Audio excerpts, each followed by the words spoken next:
everybody. So today we're going to talk about planets conjunct the IC, and kind of how this might impact people. These are not universal. Do not take this and automatically think that it applies to your chart. These are literally just some ideas that you can take and then apply to your own chart or whoever's chart you're looking at. They're not universal though, and I don't want anybody thinking that what I am saying is absolutely correct for every chart. So the IC, can everybody see that? Yeah. I use Placidus by default. If you use that or something else like that, the IC will be the cusp of the fourth house. Now, if you're using whole signs, the IC might fall in the third house, fourth house, fifth house. It moves, it floats.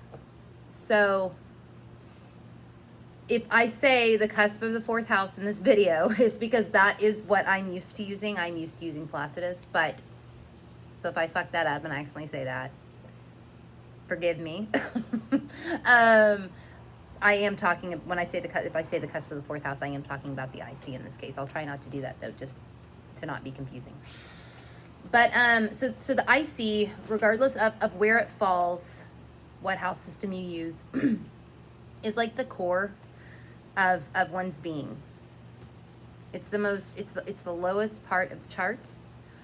So it's very, very personal. It's a very, very personal point in the chart.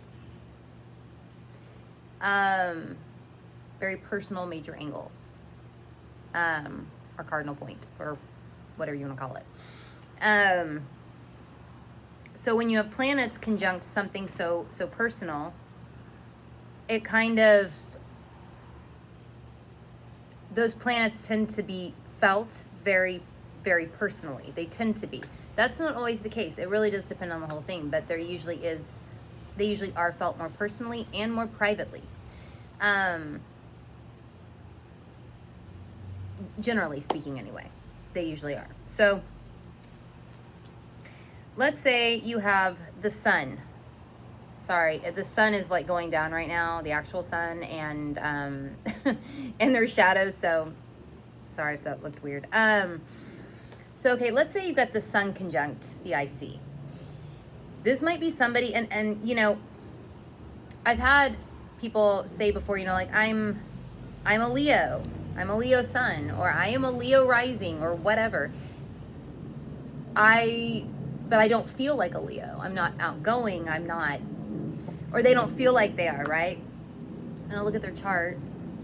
There are a couple cases like this I can think of, and the sun is conjunct the IC.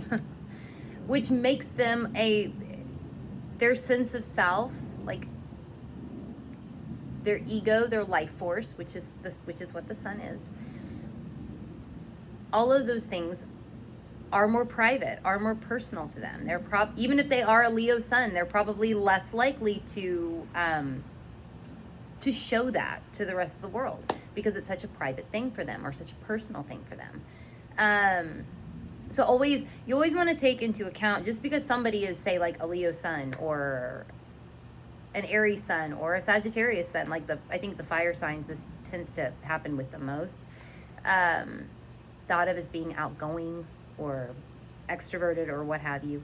And it's not always the case, because it does depend on where the sun falls in the chart. And if it falls somewhere like conjunct the IC, it is going to be much more personal and private. They're going to be much less likely to express their ego to the rest of the world. Generally speaking, that is the case. Okay, so let's say you've got your moon is conjunct the IC, not with the sun, just the moon conjunct the IC. You might be looking at somebody whose emotions are very private and personal for them. I mean, emotions are always private and personal to a certain extent, they are. But these people, it might be really private and personal to them. Might be really private, really personal. They probably don't want to express this outwardly to the world. They want to keep this more to themselves. Their moods, the way they nurture themselves. I'm looking at the card, the keywords to make sure I don't miss anything. Reflection might be a very personal thing for them. And of course, this, like with the sun, right? Whatever house cusp, in the moon's case, whatever house cusp Cancer is on, that house will then bend to the moon conjunct the IC. Same thing with the sun, whatever house cusp that Leo is on in the chart will then bend to the sun conjunct the IC. So you always want to take all of that into consideration as well. You want to take the dispositions into consideration, because it will help to flavor this all even more. Okay, so Mercury conjunct the IC. The person's mind. They might be more private with their mind, with their thoughts, with their, even with their communication. Yeah, I think that's pretty good for their perception. They might even be more private about their perception of things. But what they, yeah, I could see that coming into play too. You'd want to look at whatever house cusps Gemini and Virgo are on in the chart to see which houses will then bend to or dispose of themselves or serve or whatever Mercury conjunct the IC. And that'll help flesh things out even further. Okay, Venus. Venus conjunct the IC. This person might,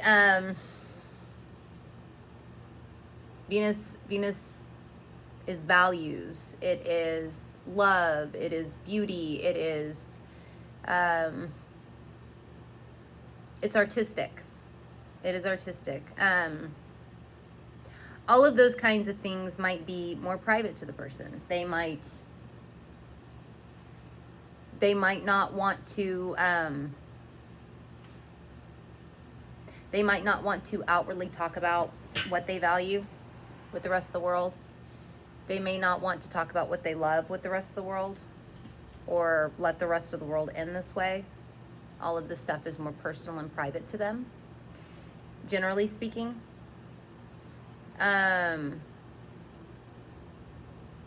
It can also, I would be careful with this though. I mean, like planets conjunct the IC, they can indicate things with your upbringing. I would be careful with that though, because that's not always, it doesn't always go that way. That is more of a fourth house thing, generally. But in some cases, and I think about that like with people that want to use whole signs, and they, like their IC is in like the third house or something. So you want to be careful with thinking about the IC as strictly like family stuff. That really is more strict fourth house.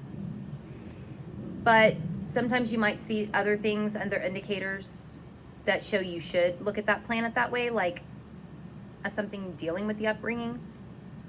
Generally though, with the IC itself, I like to think about things that deal with the core, the person's core, like the core of their being.